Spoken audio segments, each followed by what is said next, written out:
I only caught a glimpse of her at the moment, but she was a lovely woman with a face that a man might die for. So says Sherlock Holmes in one of the most popular of the Conan Doyle adventures, A Scandal in Bohemia.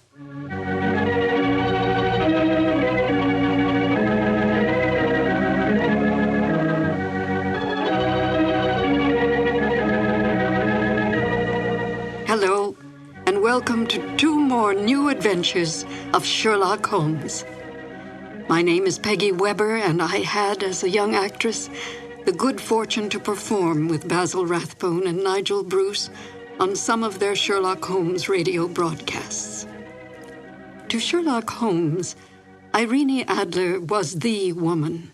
A great deal has been made of this over the years in many a pastiche, and even in some recent feature films, implying that Holmes was in love with Miss Adler. But we must not lose sight of the true nature of Sherlock Holmes. As Dr. Watson writes, Holmes was a man to whom all emotions, particularly that of love, were abhorrent to his cold, precise, but admirably balanced mind. It would not be in Holmes' nature to be in love with such a woman.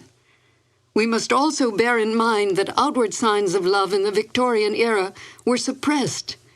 Women were considered second-class citizens, creatures who stood behind their men, bred and raised their children, and stood by silently and supportively. Such forward women as Irene Adler were considered loose women, a woman who was, in the words of the King of Bohemia, an adventuress. Holmes accepted this label placed upon Miss Adler by his client, but did not have so narrow a mind about women himself. He might not care for them, but he certainly did respect them, especially such a formidable woman as Irene Adler. Miss Adler was a benign adversary to Holmes, for in truth all her actions were to protect herself, not to bring harm to the great detective or his client, the King of Bohemia. Miss Adler's cunning, her awareness, as well as her immense beauty, and her ability to best Holmes, who rarely lost the game, are the traits that endeared her to Holmes from the moment he realized she had outfoxed him. And now, Sherlock Holmes and Dr. Watson in the classic adventure, A Scandal in Bohemia. This episode from the life of Sherlock Holmes will be transmitted to our men and women overseas by shortwave and through the worldwide facilities of the Armed Forces Radio Service. Petri Wine brings you Basil Rathbone and Nigel Bruce in the new adventures of Sherlock Holmes.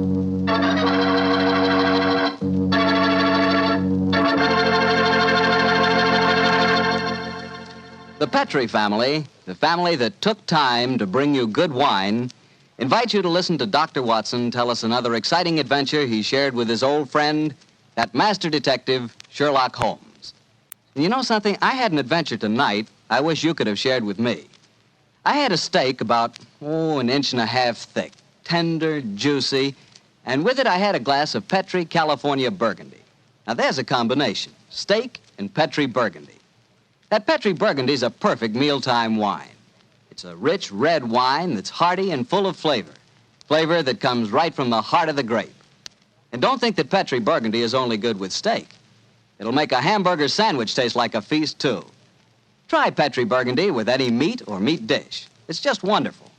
And serve it proudly, too, because after all, the name Petri is the proudest name in the history of American wines.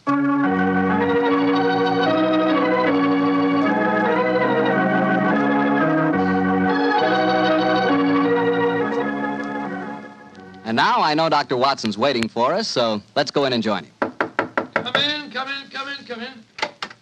Good evening, Dr. Watson. Good evening, Mr. Bartell. You're quite muffled up tonight, I see. Overcoat, scarf, and gloves. Slip 'em off and come and join me by the fire. Thanks, Doctor. It's quite a nip in the air tonight. Yes, there is indeed. Well, Doctor, you told us last week that tonight's story centered around the activities of a brilliant and beautiful woman. Yes, my boy. Her name was Irene Adler. But I never knew Holmes refer to her by any other name than the woman. She sounds mighty intriguing. How did you happen to meet up with her? Well, I'll tell you the story from the beginning. One night, it was on the 20th of May in 1888, to be exact, I was returning home from a visit to a patient when my steps led me through Baker Street. Since my marriage, I hadn't seen much of Sherlock Holmes. And you couldn't resist stopping by at 221B, I'm sure, Doctor. Of course I couldn't. As I stood outside the well-remembered door, I looked up at the lighted windows and saw the tall, spare figure of my old friend, pass twice in dark silhouette against the blind. He was pacing the room swiftly, eagerly, with his head sunk on his chest and his hands clasped behind him. To me, who knew every mood of his and habit of his attitude and manner told their own story. He was hot on the scent of some new problem. I rang the bell, and a few moments later, found myself standing before him. You look in splendid shape. Yes, Holmes, I'm feeling very well, thanks. And in practice again, I see. You didn't tell me that you'd gone back into harness. Oh, and how did you know? Elementary, my dear chap. If a gentleman walks into my rooms smelling of iodoform with a black mark of nitrate of silver on his right forefinger and a bulge on the left side of his hat to show where he's secreted his stethoscope, I should be dull indeed if I didn't pronounce him to be an active member of the medical profession. Just the same as ever, Holmes. By the way, I'm not interrupting you. Well, you are, old fellow, but it's a most welcome interruption. You're working on a new case? It looks like it. This letter arrived by the last post today. It's undated and has neither signature nor address. Read it. Let's have a look. There will call upon you tonight at 7:45 a gentleman who desires to consult you upon a matter of the very deepest moment. Your recent services to one of the royal houses of Europe have shown that you are one who may safely be trusted. This account of you we have from all quarters received. Be in your chamber, then, at that hour, and do not take it amiss if your visitor wears a mask. Great Scott, it's all very mysterious. What do you imagine it means? Look carefully at the note, old fellow. What do you deduce from it? Well, now, let me think. Well, the man who wrote it was presumably well-to-do. Such paper couldn't be bought under half a crown a packet. And it's peculiarly strong and stiff. Peculiar. That's the very word. It's not an English paper at all. Hold it up to the light. Don't you notice anything? Yes. There's a large E with a small G and a large G with a small T. That's right. Woven into the texture of the paper. What does that suggest to you? The name of the maker, no doubt, or perhaps his monogram. Not at all, my dear fellow. The G with the small T stands for Gesellschaft, which is the German for company. And the EG? That stands for Igria. It's a German-speaking country in Bohemia, not far from Carlsbad. Oh, so the paper was made in Bohemia? Undoubtedly, my dear fellow. And the man who wrote the note is a German. How do you know that? Observe the curious construction of the sentence. This account of you we have from all quarters received. A Frenchman or a Russian could not have written that. It's the German who is so discourteous to his verbs. Oh, there's your client now. I better go home. No, unless you have to. Well, I could stay. I thought that Then perhaps stay, old chap. I'm lost without my Boswell, and this promises to be interesting. I told Mrs. Hudson to let the masked visitor come upstairs unannounced. Come in. Good evening, sir. You received my note? Yes, indeed, sir. Come in, won't you, and sit down. This is my friend and colleague, Dr. Watson. You may say anything before him that you can say to me. Whom have I the honor to address? You may address me as Count von Kram. How do you do, sir? You must excuse this mask that I wear. The august person who employs me wishes his agent to be unknown to you, and I may confess at once that the title by which I have just called myself is not exactly my own. I'm well aware of that fact, sir. You see, Mr. Holmes, the matter I am about to discuss implicates the great house of Ormstein, hereditary kings of Bohemia. That has not escaped me either, sir. In fact, if you will state your case, I shall be the better able to advise you. Your Majesty. How did you... Yes. Yes, I am the king. Why should I attempt to conceal it? Why, indeed? I shall remove the mask. There. Mr. Holmes, I have traveled incognito from Prague for the express purpose of consulting you. Then pray consult. Briefly, the facts are these. Some 5 years ago, during a visit to Warsaw, I made the acquaintance of the well-known adventuress Irene Adler. Irene Adler. We know of her, Your Majesty. Look her up in the index for me, will you, Watson? Yes, it's right beside you on the desk there. I imagined that the name would not be unfamiliar to Here you. we are. Abrahams, Acton Green, Hatchet Murders. Adler. Splendid, Here we are. splendid, old fellow. Hand me the file, will you? Yeah. Thank you. Mm-hmm. Irene Adler, born in New Jersey in the United States in 1858, contralto. Prima donna Imperial Opera of Warsaw. Retired from the operatic stage, living in London. Quite so. And here's a recent notation. Your Majesty, as I understand, became entangled with this young person, wrote her some compromising letters, and is now desirous of getting those letters back. Precisely so, but how did... Was there a secret marriage? None. No legal papers or certificates? No. Then I fail to follow, Your Majesty. If this young lady should produce her letters for blackmailing purposes, how is she to prove their authenticity? There is the handwriting. Well, that could be a forgery, Your Majesty. But it was private notepaper. Stolen. My own seal. Imitated. My photograph. Bought. What? We were both in the photograph. Oh, dear. That's very bad. Your Majesty has indeed committed an indiscretion. Did you inscribe the photograph, Your Majesty? Yes, Dr. Watson, I'm afraid I did. Gracious me. Mr. Holmes, it must be recovered. Perhaps if you were to pay enough, the photograph might be bought. She refuses to sell. Stolen, then. 5 attempts have been made. Twice burglars in my pay ransacked her house. Once we diverted her luggage when she traveled. Twice she has been waylaid. There has been no result. Oh, dear. It's quite a pretty little problem. It is a deadly serious one to me. Your Majesty, what does Miss Adler intend to do with the photograph? To ruin me. Oh, how? Well, I'm about to be married to the second daughter of the King of Scandinavia. She is the soul of delicacy. A shadow of a doubt as to my conduct would bring the matter to an end. And Irene Adler threatens to send the photograph to your fiancé, I suppose. Yes, and she will do it. Rather than let me marry another woman, there are no lengths to which she would not go. Are you sure that she's not already sent it, Your Majesty? I am sure. Now, why, Your Majesty? She said that she would send it on the day my betrothal is publicly announced. That day will be next Monday. Splendid. Then we have still 3 days yet.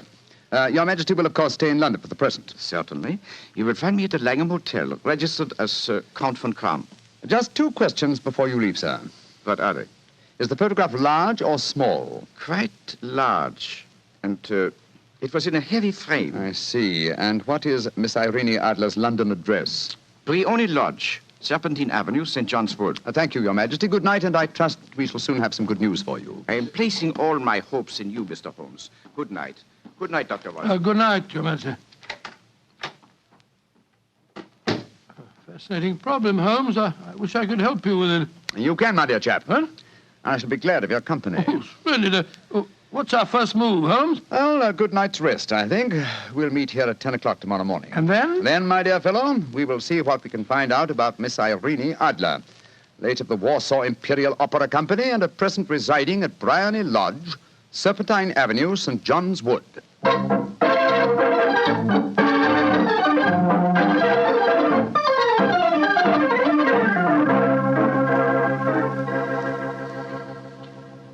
Well, Holmes, a cursory examination of Briony Lodge didn't prove very illuminating. No, a bijou residence that represents the essence of dignified suburbia, but tells us very little about its owner. I think a visit to the local public house might prove more instructive. Come on, old chap. I see the door to the Coach and Horses inviting us from across the road.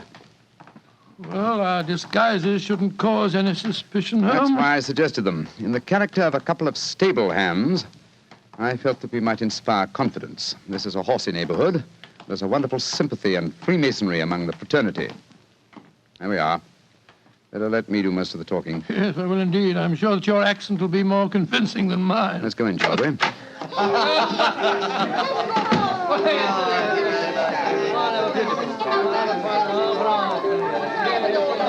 Well, what'll it be, mateys? Half of Oldham Mile, please. How about you, Charlie? All ever say? Yeah, 2 halves of Oldham Mile.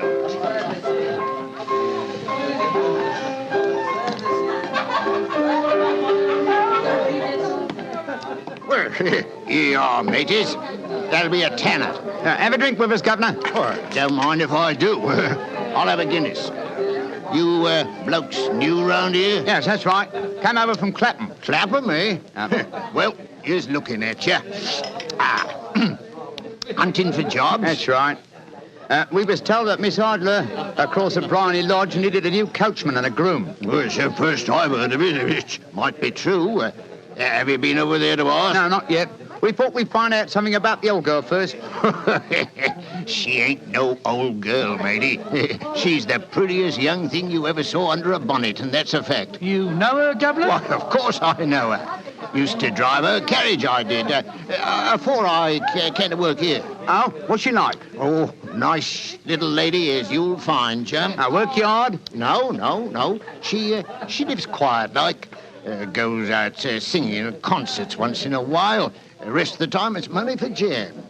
She goes out for a drive in the park every day at 5 and comes back to dinner at 6:30. The rest of the time's your own. She ain't married, you say? No. But she's got a bloke what comes to see her all the time. He's a barrister. Nice gentleman. Mr. Geoffrey Norton is his name. Good-looking fella. Wouldn't be surprised to see him get spliced. Sounds like a cushy job to me. Come on, Charlie. Let's get over to the house and see what's what. Much obliged to you, chum. Well, good luck, mateys, and thanks for the dinners.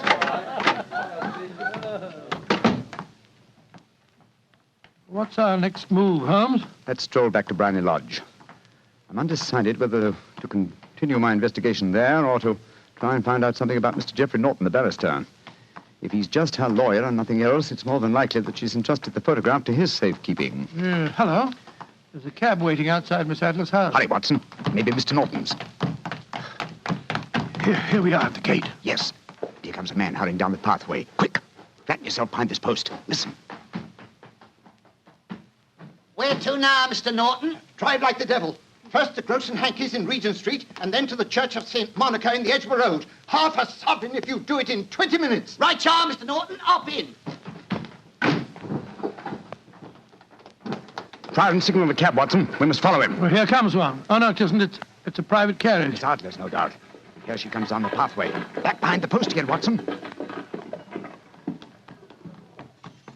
Where to, Miss Adler? The Church of St. Monica's, John, and half a sovereign if you reach it in 20 minutes. The game's afoot, Watson. Quick. We must get a cab and follow them. Here comes a hansom. Hi, cabby! Here! You blokes got enough money to take a cab? Here's a half sovereign for you, my man. Right, y'all. Where to, Governor? The Church of St. Monica in the Edgware Road, and another half sovereign for you if you get us there in 20 minutes.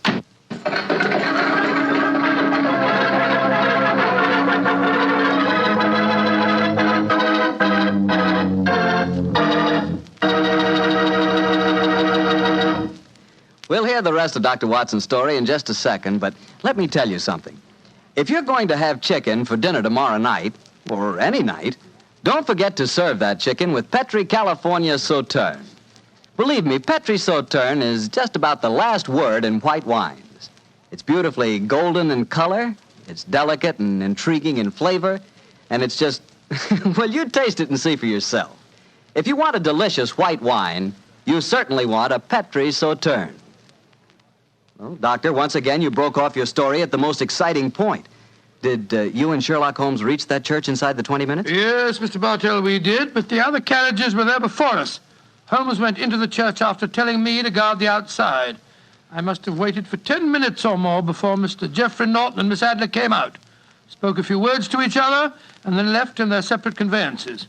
A moment later, Holmes, still dressed as a stable hand, came striding out of the church and down the steps towards me. He was obviously very excited. Watson. Have they left? Yes, in separate cabs. I overheard him say that he was going back to his office. And she said, I shall drive out in the park at 5 this evening.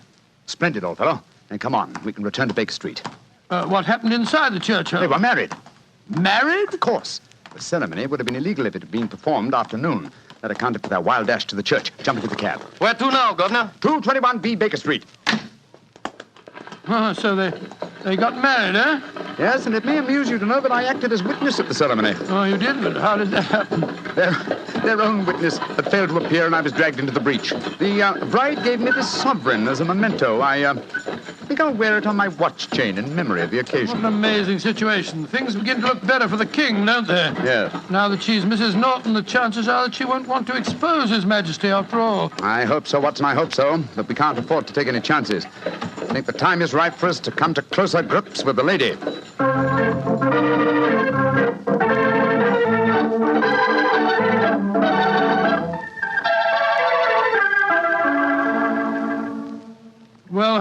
now that we've eaten, perhaps you'll tell me your plan. With pleasure, my dear fellow. And while I'm so doing, I'll proceed with applying the makeup for my new disguise. Another disguise? What's it to be this time? I think the character and appearance of an amiable and simple-minded nonconformist clergyman would be most suited to my plan for entering Miss Adler's house. Are you going to try and enter, then? I must, dear fellow. Yes, I'm sure the photograph is there. Miss Adler, or rather Mrs. Norton, will return from her drive in the park at 6:30. We must be at Bryony Lodge to meet her. And what then? You must leave that to me. I've already made my arrangements. There is only one point on which I must insist. You must not interfere, come what may. You understand? I'm to remain neutral. Yes, there will be some small unpleasantness. Don't join in it. It will end in my being conveyed into the house. As soon as I'm able to, I shall open one of the windows. You're to watch from the outside. When I raise my hand, you will throw an object which I shall give you through the window and at the same time cry, fire. Follow me? Entirely, but what am I to throw? Oh, it's nothing very formidable. Here it is. Looks like a great big cigar. What is it? Just an ordinary plumber's smoke rocket, fitted with a cap at each end to make it self-lighting. Your task is confined to throwing it through the window. When you raise the cry, fire, it will be taken up by quite a number of people. You may then walk to the end of the street, and I'll rejoin you in 10 minutes. I hope I've made myself clear. Perfectly. Good. And now, old fellow, as soon as I've donned my clerical attire, let's be on our way. There's no time to be lost.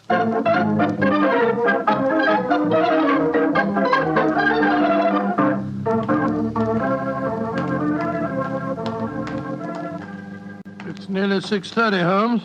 We've been pacing up and down in front of her house for half an hour now. I hope she does come back. I'm sure she will. There seem to be a lot of loafers hanging round her gate. All part of my conspiracy, old chap. You'll see them play their parts in a few minutes. You still think the photograph is inside the house? Yes, I'm sure of it.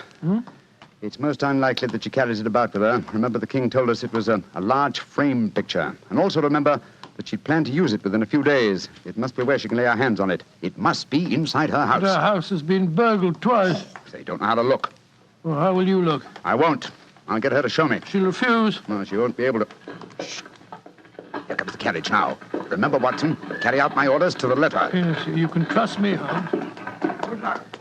Blimey, here comes the Duchess of Tiddleweeds. Let's put out the carpet. She might get her tootsies wet. Oh, put a sock in it, Elfie. Leave him alone. She's no better than she ought to be. Please let me through. I live here. Well, ain't that nice? We'll all come in and have a cup of cocoa. Move out of the way, please, and let the lady through. Mind your own business. Just 'cause your collar's turned the wrong way, you can't spoil our fun. That's right, Eddie. Keep your nose out of it, parson. Please don't fight about it. I tell you to stop molesting the lady. Do ya? Then how would you like a biff in the nose? Oh, he hit the poor man. Then he ran away, the coward. Is the clergyman badly hurt? He hit his head, Mum, and he fell. If you asks me, he's hurt bad. He's bleeding something terrible. Can we bring him in, Mum? He can't lie here in the street. Why, of course. Bring him in. Right you are, Mum. Here, Bert. Right out. Give us a hand. Anyway. Coo, poor fella. Do you see what happened to him, mister? Yes, I saw, my good woman. A very convincing demonstration. What you mean? Weren't you paid by a certain gentleman for this performance? Oh, you knows about it, too. Yeah, you must be a friend of Mr. Sherlock Holmes. Yes, I am. Nice gentleman. He give us $5 bob apiece for tonight's work. It ain't through yet, though. We got to start yelling fire when somebody tells us. I'm that somebody, my dear lady. There's Mr. Holmes now. He's inside the house. Yes, he's opening a window. Now he's raising his hand. That's my signal. Now to throw the rocket. There we are. Fire!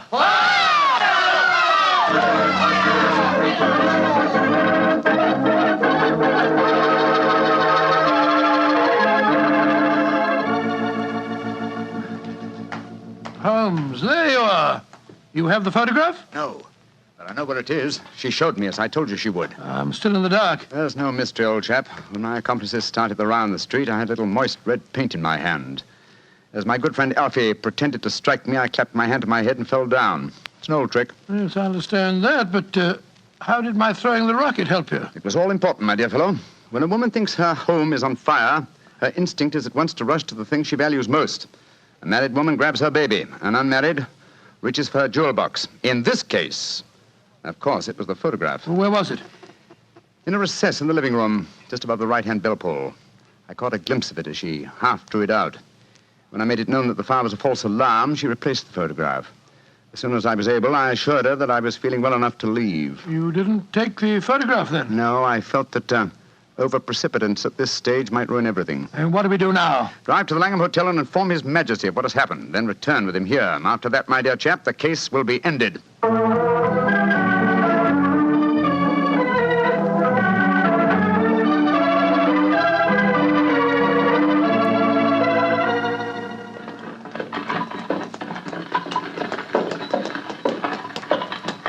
This is Brownlee Lodge now, Your Majesty. I'm all impatience. You're certain this photograph will still be there, Mr. Holmes? I have every reason to believe so, Your Majesty. I must confess, this is going to be something of an ordeal. And I suggest that you let me do the talking, Your Majesty. I think I know how to handle the lady.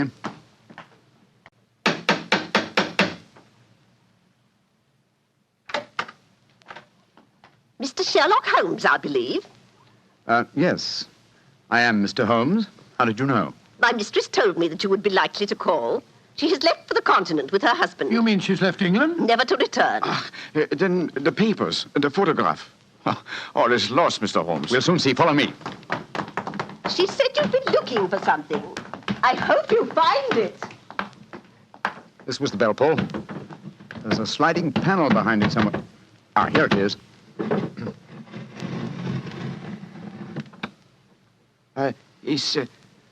Is the photograph there, Mr. Holmes? There is a photograph, but it's a photograph of the lady alone.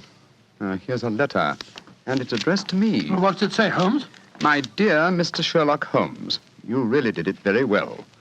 Until after the fire alarm, I had no suspicion. But then, when I realized how I had betrayed myself, I began to think. I'd been warned that if the king employed an agent, it would certainly be you. May I congratulate you on your disguise as the dear old clergyman? Great Scott, you was far more clever than you thought, Holmes. Yeah, go on. What else does it say? Let me see. My husband and I both thought that the best recourse was flight. So you will find the nest empty. As to the photograph of the king and yourself, His Majesty may rest in peace. Thank goodness for that. I love and am loved by a better man than he. I leave another photograph, however, that he might care to possess. And I remain, dear Mr. Sherlock Holmes, very truly yours, Irene Norton, née Adler. What a woman, Watson. What a woman. What a magnificent woman. She fooled me completely. But, I'm sorry, Your Majesty. I've been unable to bring your business to a more successful conclusion. On the contrary, my dear sir, nothing could be more successful. I know that Irene's word is inviolate. The incriminating photograph is now as safe as if it were in the fire. I'm glad to hear Your Majesty say so. I am immensely indebted to you. Now, pray tell me in what way I can reward you. This beryl ring that I wear, I should be proud Your Majesty has something that I should value even more highly. You have but to name it. This photograph. Irene's photograph? But certainly. However, you must let me give you something more substantial. Oh, no, Your Majesty. This is something I shall treasure all my life. This and a golden sovereign I received from the lady's hand. They will remind me that I was once tricked by a woman. A woman that I shall never forget.